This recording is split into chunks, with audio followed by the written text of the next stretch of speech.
Et les départementales, justement, nous poursuivons à présent notre tour des départements en vue de ces élections. Premier tour, vous le savez, le 22 mars prochain. Focus ce midi sur le seul département de la région détenu par la droite. Il s'agit de l'Aveyron. Les enjeux et les dernières tendances avec Rouza Navanissian et Luc Tazelmati.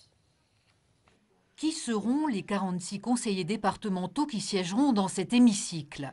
Pour le président sortant du Conseil général, Jean-Claude Luche, pas de doute, présente sur les 23 cantons aveyronnais, la droite restera majoritaire malgré une multitude de candidats divers droite qui pourraient faire de l'ombre aux représentants de sa majorité départementale. Il y a 32 ans que je suis élu, ma foi je crois en ce que je fais et je crois surtout à ce beau département qui a un bel avenir entre les mains et les collègues qui sont candidats doivent m'aider à ces objectifs que nous nous sommes fixés, notamment permettre d'avoir un département attractif, solidaire et de manière permanente en action. La gauche aveyronnaise, de son côté, part en ordre dispersé.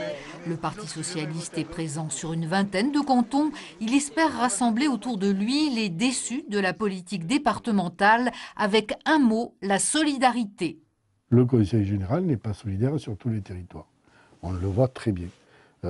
On donne à un plus qu'à l'autre. Le copinage, ça ne doit pas exister. En votant pour nos candidats, tous ceux qui ne sont pas portés par le roi Luche, eh bien, demain, on aura une vraie politique de solidarité. À gauche également, le PRG. Le Parti radical de gauche a noué des alliances sur presque tous les cantons de l'Aveyron, exception faite de Rodez et Villefranche.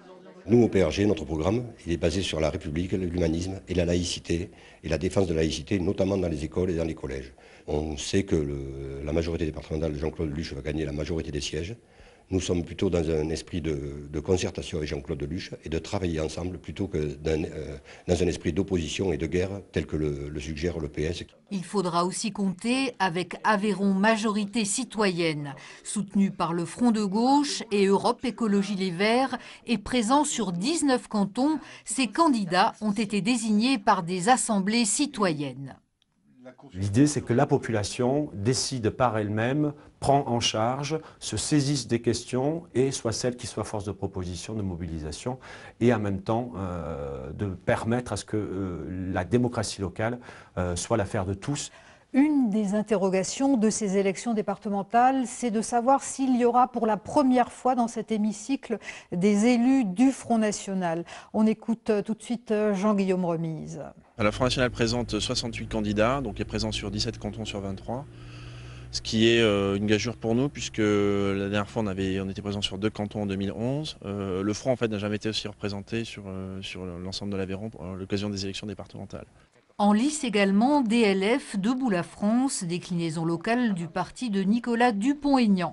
Il est présent sur 2 cantons, Aubrac-Carladez et Rodez-Aunay.